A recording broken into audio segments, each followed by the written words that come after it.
मैं राहुल, मैं और मेरी वाइफ एक सिटी में रहते हैं। हम दोनों ही एक मल्टीनेशनल कंपनी में एम्प्लॉई हैं। उस दिन पार्टी करके कार से वापस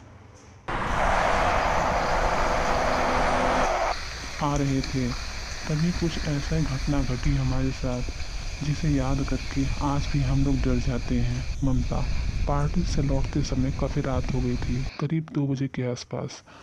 पता नहीं रास्ते में आते समय कार अचानक से बंद पड़ गई। ममता ने कहा कि चलो देखिए कार में क्या कोई दिक्कत आ गई है, ज़रा आप देखना।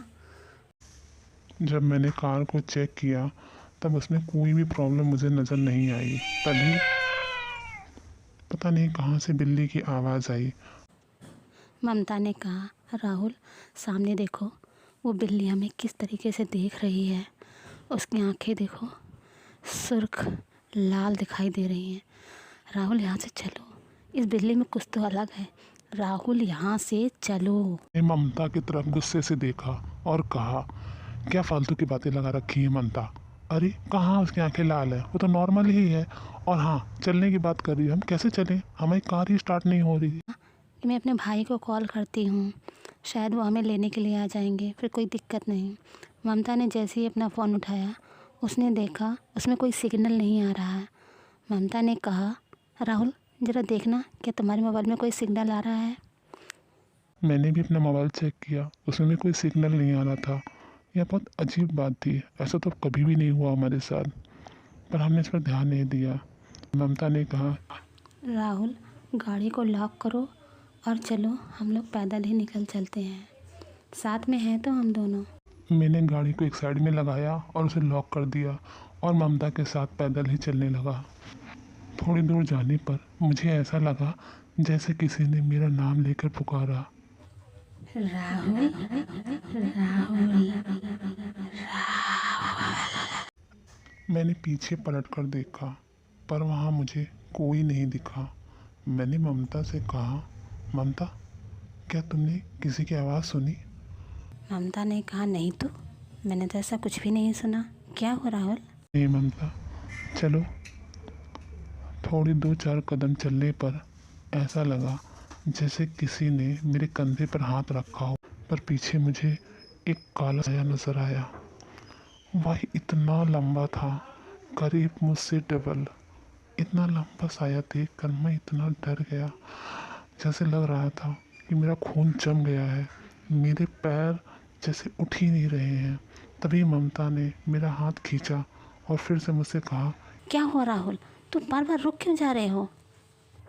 राहुल क्या हुआ, तुमने क्या देख लिया, तुम भाग क्यों रहे हो। अरे राहुल रुको, मैं भी आती हूँ।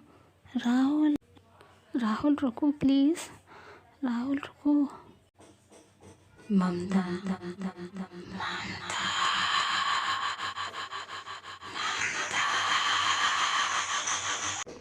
मुझे नहीं पता कि हमारे साथ क्या हो रहा था, लेकिन ममता आगे आगे जा रही थी। पता नहीं उसके आगे आखिर कौन चल रहा था जिसे वो राहुल राहुल कर कर पुकार रही थी। मैं उसके पीछे पीछे दौड़ रहा था ममता को रोकने के लिए, पर वो पता नहीं कहाँ भागी चली जा रही थी। तभी मैंने दौड़ कर राहुल ममता का हाथ पकड़ा और उसे तेज सा तमाचा लगाया और कहा, ममता ये क्या है, कहाँ जा रही हो तुम, कितनी देर से तुम बुला रहा हूँ, कहाँ खो गई हो तुम। ममता तब होश में आई, उसने कहा, क्या? मैं या तुम आगे भागे चले जा रहे हो। तभी पीछे से कुछ रोने की आवाज़ें आने लगी।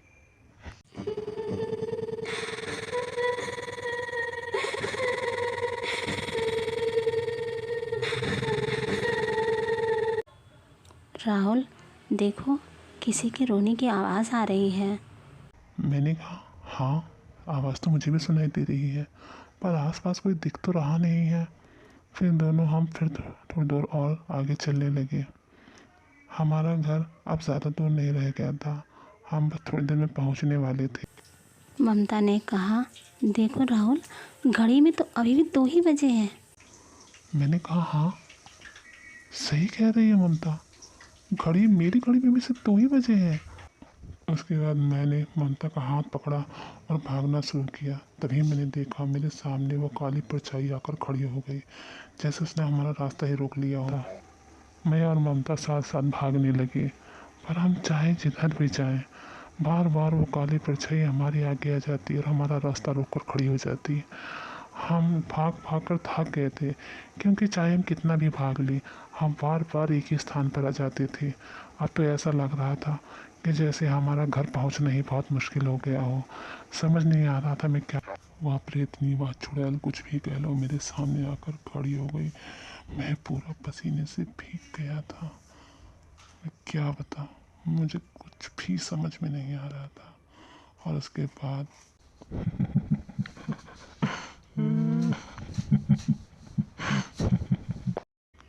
पीछे से मेरी वाइफ ममता की चीखने की आवाज़ आई। राहुल, राहुल, बचाओ, बचाओ मुझे राहुल। ये क्या हो रहा है, ये क्या हो रहा है राहुल? मैंने देखा कि ममता हवा में टंगी हुई है, ऊपर कम से कम 10 फीट ऊंचाई पर। मुझे समझ में नहीं आ रहा था कि मैं उसे बचाऊं तो बचाऊं कैसे। मैं हाथ जोड़कर अपने घुटनों के बल बैठ गया और मैं रोकर उससे कहने लगा, छोड़ दो मेरी। थोड़ी देर में ममता नीचे आ गई, पर मैंने देखा कि वह बिल्कुल बदल चुकी थी। अजीब सा चेहरा हो गया था उसका। ये देख कर मैं बहुत डर गया। मैंने कहा, ममता तुम लौट कर वापस आ जाओ, मुझे छोड़ के मत जाओ ममता। ममता हम लोग साथ में रहेंगे। थोड़ी देर बाद पता नहीं क्या हुआ, अचानक से वो बोल पड़ी, राहुल। राहुल मुझे बचा लो, राहुल मुझे जीना है, तुम्हारे साथ रहना है। मैं और ममता अपने घुटनों पर बैठकर रोने लगे। तभी थोड़ी देर बाद मैंने देखा कि मेरी जो माँ मर चुकी थी वो अपने सामने खड़ी है। मैं उनसे कह रहा था, माँ मुझे बचा लो, माँ मुझे बचा लो। लेकिन पता नहीं मैंने इस पर ध्यान दिया, पता नहीं चुड़ैल कहाँ चली गई। माँ मरने के बाद भी वह मुझे बचाने के लिए आ गई। मैं अपनी माँ को, लोग सच ही कहते हैं, माता पिता से बढ़कर प्यार करने वाला शायद कोई नहीं है। मैं और ममता उन्हें देखकर बहुत खुश हो गए और वह हमारे आंखों में खुशी के आंसू